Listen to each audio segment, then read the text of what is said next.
প্রবাসী ভাইরা অনেকে জেলে আছেন, তাদের দোষ নাই।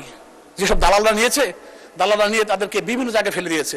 আমি আজকে যেহেতু মাননীয় প্রধানমন্ত্রী মালয়েশিয়া গিয়েছেন, আমি অনুরোধ করব নতুন নেওয়ার আগে যারা জেলখানা আছে তাদেরকে তাদের ডকুমেন্ট ওখান থেকে কারেকশন করে তাদেরকে কাজের সুবিধা করে দেওয়ার জন্য, তাতে করে প্রবাসী ভাইরা উৎসাহিত হবে।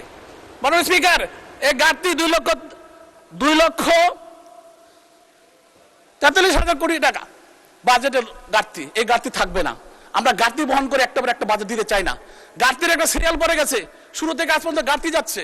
আমি অনুরোধ করবো আমার এলাকায় 500 ব্রিজ করে দেন, মেদিগাঙ্গা থেকে বৈরমন্ত রুট করে দেন, 6 লেন করে দেন, ঢাকা সিলেট হাইওয়ে থেকে 500 ব্রিজ হয়ে নবীনগর কানেকশন করেন ঢাকা চট্টগ্রাম রুটে।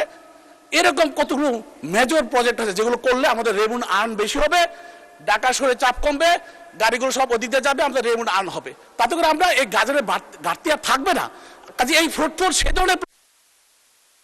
ধন্যবাদ মাননীয় সদস্য।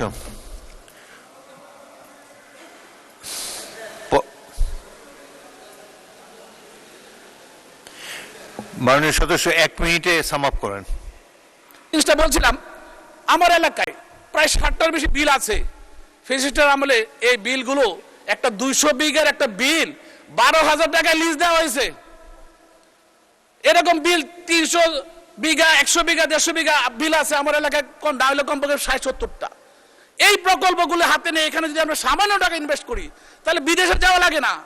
এখানে অর্থ ব্যয় করে মাছের চাষ করব, হাঁসের চাষ করব, গরু ছাগল এইগুলির আমরা খাবার করব। শহীদ প্রেসিডেন্ট জিয়াউর যে পরিকল্পনা করেছেন সেই পরিকল্পনা যদি আমরা কাজ করব তাহলে এই বাজেট থাকবে না, এই বাজেটে ঘাটতি থাকবে না।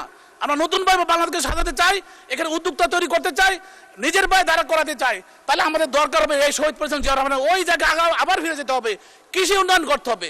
কৃষির সেই পণ্য কৃষকের কাছ থেকে যাতে মানুষের দূরঘরে পৌঁছে যায়, কোনো মধ্যস্বত্বভোগী না থাকে, সেই সেন্সে কোল্ড স্টোরেজ করা এবং অনলাইন ভিত্তিক ডিমান্ড বেস ভিত্তিক পড়াশোনা করার জন্য আমাদেরকে প্ল্যান করতে